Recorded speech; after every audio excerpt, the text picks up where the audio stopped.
Assalamualaikum warahmatullahi wabarakatuh. Hai anak-anak ibu yang soleh dan solehah, bagaimana nih kabarnya? Semoga selalu dalam keadaan baik ya. Nah, ada yang tahu hari ini kita mau belajar apa? Yap, betul sekali. Hari ini kita akan belajar tentang mekanisme sistem pencernaan pada manusia. Apakah kalian sudah tahu mekanisme pada sistem pencernaan manusia itu seperti apa? Nah, pasti sebagian masih belum ada yang tahu. Nah, supaya kalian tahu, simak video penjelasan yang akan Ibu jelaskan tentang mekanisme sistem pencernaan pada manusia. Disimak baik-baik ya. Selamat menyimak. Proses sistem pencernaan dalam tubuh manusia. Yang pertama, proses memasukkan makanan ke mulut. Selanjutnya, proses mengunyah makanan mulut dengan gigi, lidah, dan air ludah. Yang ketiga, proses menelan makanan melewati kerongkongan.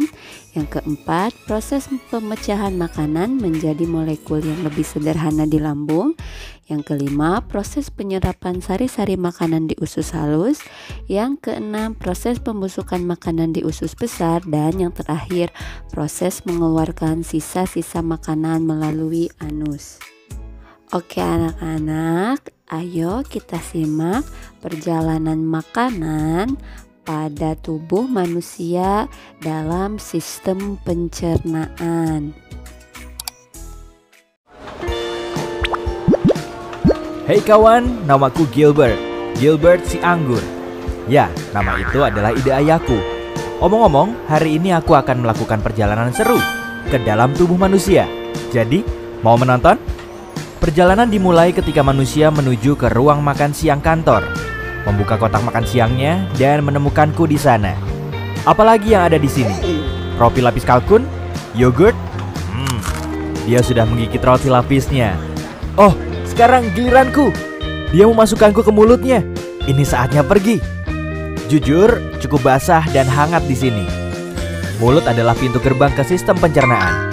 Sistem itu dirancang khusus untuk mengubah makanan menjadi nutrien berguna yang membuatmu tetap berenergi dan membantu sel tumbuh dan memperbaiki diri. Jadi, setelah mengambil gigitan pertama dari apa yang kamu makan, kamu menghidupkan mesin pencernaan. Saat kamu mengunyah, makanan dipecah menjadi beberapa bagian untuk memudahkan prosesnya.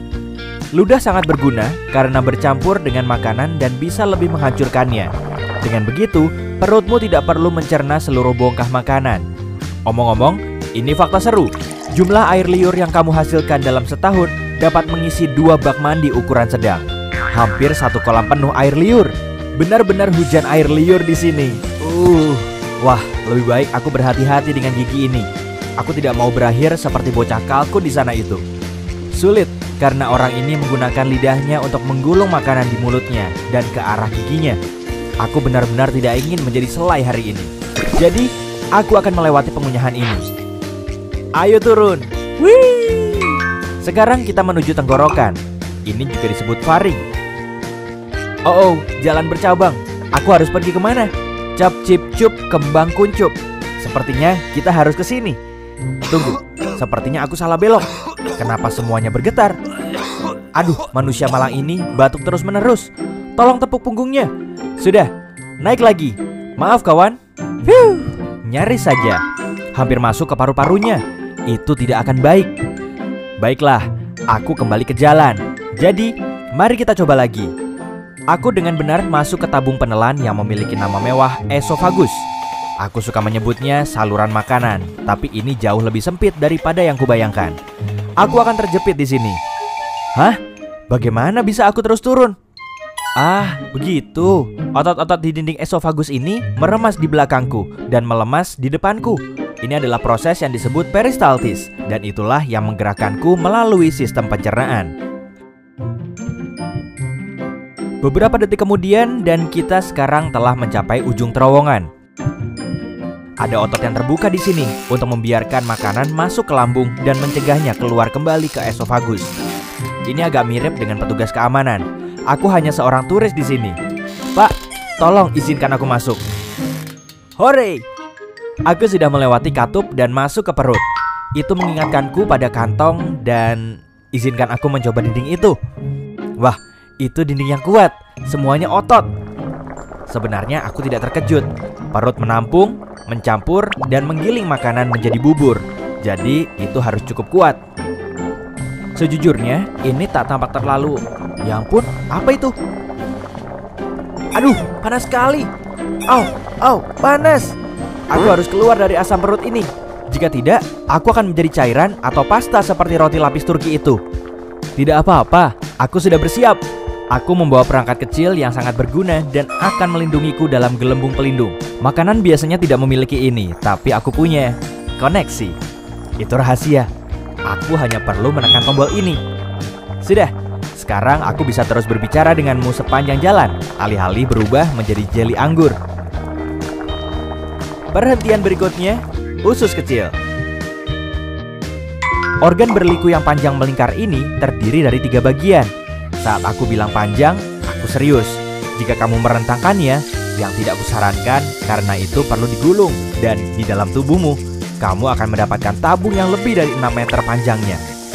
Yap, itu setinggi jerapah dan semua dimasukkan ke tubuhmu. Harus kuakui, cukup hangat di sini.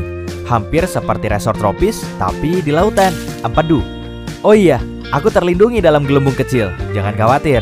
Empedu sangat penting untuk mencerna lemak dan mengeluarkan semua kotoran dari darah. Jadi, bersyukurlah hatimu menghasilkannya. Pankreas juga membantu proses dengan beberapa enzim baik. Dan benda yang terlihat seperti buah pir di sana, itu kantong empedu. Itu terletak di bawah hati dan menyimpan empedu di dalamnya sampai saat yang tepat datang. Astaga, benda ini benar-benar melingkar ya. Aku agak pusing karena tikungan dan belokan, tapi tak bisa kembali sekarang. Dinding usus yang berkontraksi ini terus mendorongku ke depan. Sepertinya aku sudah berada di bagian akhir dari usus kecil dan terus ke langkah selanjutnya dari perjalananku. Usus besar, juga dikenal sebagai kolon. Itu adalah tabung berotot yang panjangnya 1,5 sampai 2 meter. Tunggu dulu. Shh, kamu dengar itu? Aku tidak sendirian. Aku dikepung. Mereka mendekat. Itu bakteri. Ada banyak sekali di sini. Oh, apakah orang ini terjangkit penyakit parasit usus atau semacamnya? Tidak. Usus membutuhkan bakteri baik untuk membantu memecah makanan, vitamin, dan nutrien sehingga tubuh bisa menggunakannya. Hai semuanya. Hei, benda kecil apa itu di pintu masuk? Ah, itu pasti usus buntu. Itu tidak terlalu berguna selain menampung bakteri yang mungkin perlu dilepaskan ke usus. Itu juga punya beberapa jaringan yang berguna untuk sistem kekebalan tubuh. Tapi sebagian besar itu adalah benda kecil yang tidak berguna. Jadi orang masih bisa hidup tanpanya. Hei, jika usus buntu meradang, dokter akan memotongnya. Serius, sepertinya orang ini masih memilikinya. Baguslah. Omong-omong, kita sekarang ada di usus besar dan aku senang. Di sini agak lebih luas. Jika tak memakai gelembung pelindung rahasiaku yang mewah, aku pasti akan berbicara kepadamu sekarang sebagai bubur ampas air kekuningan. Saat kontraksi otot ini mendorongku melalui usus besar, semua air diisap dariku. Bentuk terakhirku, feses. Yap, tinja, kotoran, apapun itu sebutannya, itu terbentuk di usus besar. Masih banyak bakteri di mana-mana. Mereka benar-benar bekerja keras ya. Tak boleh terlalu sedikit atau terlalu banyak. Jika tidak, kamu akan mengalami masalah pencernaan seperti intoleransi makanan. Mereka juga memainkan peran besar dalam kekebalan tubuh. Dan itu sebabnya kamu punya triliunan bakteri di tubuhmu. Terus bekerja dengan baik teman-teman. Aku dalam perjalanan melalui kolon kiri. Ketika terlalu penuh dengan feses, kolon memutuskan untuk membuang semuanya ke rektum karena tidak dapat menahannya sendiri. Biasanya memakan waktu sekitar 36 jam bagi apa yang tersisa dari makananmu. Tidak banyak sekarang, hanya ampas untuk mencapai titik ini. Tapi aku sudah mempercepat perjalanan ini karena ada hal lain yang harus kulakukan. Jadi, mari kita menuju rektum. Meluncur! Rektum adalah ruang lurus yang panjangnya sekitar 20 cm. Ini memiliki sensor khusus seperti ini atau yang ada di sana yang memberitahu saat ada sesuatu yang harus kamu buang. Mereka mengirim sinyal kepada otak saat feses atau gas ingin keluar. Itu saat kita berpikir, oh, harus ke kamar mandi. Jika saatnya tepat, yaitu kamu menemukan toilet dan sfinkter lemas, tara, feses keluar. Sampai jumpa pizza dari sarapan kemarin. Omong-omong, saat momennya belum tepat untuk mengeluarkan feses, sfinkter berkontraksi. Sensor rektum itu membantu juga sehingga keinginan untuk mengeluarkan isinya hilang untuk sementara waktu. Kamu seharusnya senang, rektum dan sfinktermu bekerja keras untuk menahan feses ketika waktunya tidak tepat. Seperti saat kamu menyetir ke kantor, berkencan, membeli bahan makanan, tidur. Tapi ketika kamu tidak bisa menahannya lagi, sfinkter eksternal memberimu beberapa menit lagi atau berapa lama yang kamu butuhkan sampai kamu tiba di kamar mandi. Tidak yakin apakah manusia ini sudah siap, tapi aku benar-benar ingin pergi sekarang. Mungkin aku bisa memancing sensor-sensor ini agar bisa kabur. Oh iya, orang ini sedang bekerja kan? Ini akan canggung. Tentu saja, makanan normal tidak meninggalkan tubuh dengan cara yang anggun. Kamu bahkan tidak akan mengenali makanan yang mana. Tapi bagiku, Gilbert si anggur, aku masih punya banyak hal penting untuk dilakukan. Jadi, hei kawan, ayo ke toilet. Aku pergi ya, selamat tinggal. Nah, anak-anak, bagaimana? Apakah kalian sudah mengerti bagaimana mekanisme sistem pencernaan dalam tubuh manusia? Nah, sekarang jika kalian sudah mengerti, ayo kita kerjakan tugas yang ada pada lembar kerja kalian. Lembar kerjanya sudah Ibu kirimkan ya dalam grup kelas kita. Nah, tugasnya itu kalian harus membuat mind mapping. Ada yang tahu kan mind mapping itu seperti apa? Pasti Ibu yakin kalian sudah tahu karena kita sudah terbiasa dengan tugas-tugas mind mapping. Nah, untuk tugasnya kalian ikuti instruksi yang ada pada lembar kerja. Di sana kalian harus menyiapkan beberapa peralatan. Ada HPS atau buku gambar yang harus kalian siapkan. Selanjutnya ada pensil warna dan ada pensil gambar. Selanjutnya kreasikan semenarik mungkin sesuai dengan kreativitas kalian. Selamat mengerjakan ya. Nanti tugasnya jangan lupa dikirim kepada Ibu secara japri. Ingat ya, Ibu tunggu loh tugasnya. Terima kasih. Wassalamualaikum warahmatullahi wabarakatuh. Semangat!